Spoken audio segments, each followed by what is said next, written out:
In 1492, these days marked the beginning of the desecration of the land where my ancestors had lived for millennia, and the American government chooses to call it Columbus Day.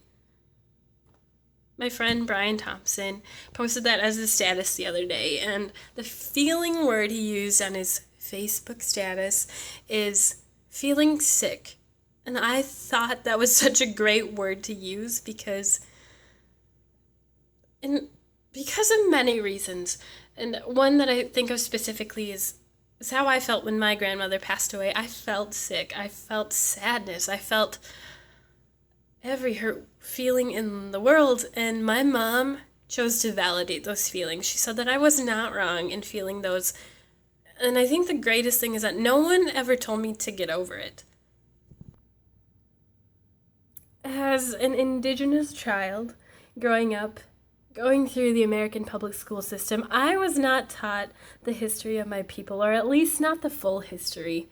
I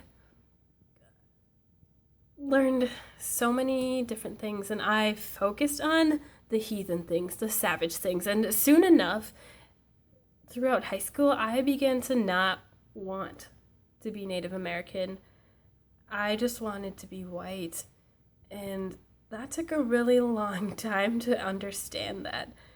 Almost into my fourth year of college, really 4 years, more than 20 years. I was more than 21 years before I began to realize that that's what I thought of myself, that I thought I was a dirty heathen person. And it took forever to grasp that, to fully grasp that and understand that. But because of my parents, and because of God, really, I finally understood and began to reclaim my culture and re-identify who I am. And I think that a lot of the feelings about Columbus Day are hurt feelings because so many people say, get over it. Genocide happened a long time ago, or genocide isn't real, or historical trauma is not real. You don't feel those feelings. And by not acknowledging those pasts, I can really create a different person and who somebody is. On the opposite side, though, of sadness and hurt, I also feel a lot of joy. One, mostly because my nieces, my baby girls, they can count to 10 in Ho-Chunk and Ojibwe.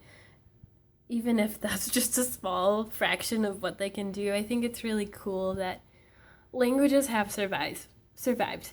Indian people, indigenous people, Anishinaabe, Ho-Chunk, so many different tribes of people that have survived.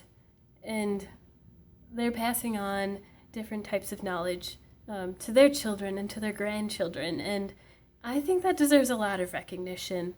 And maybe we have a different way of doing that here in the United States, but I think that should be widely celebrated and incorporated into school systems.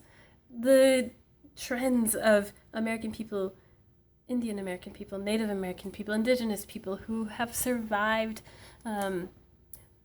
boarding schools and relocation and everything else that is avoided in history class should be acknowledged. The sadness and brokenness should be acknowledged.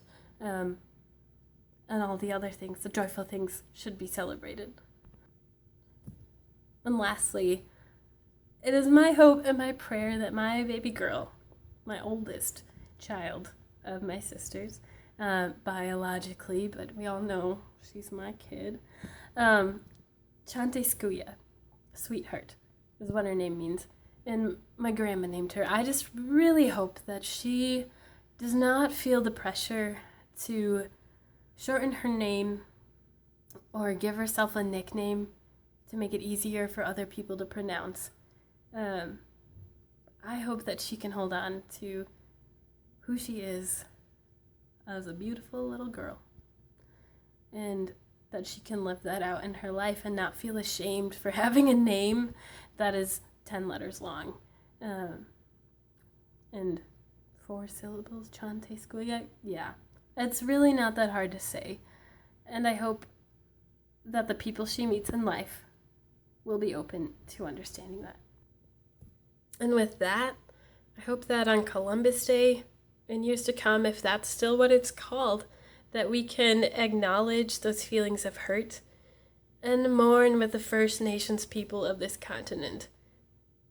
That we can empathize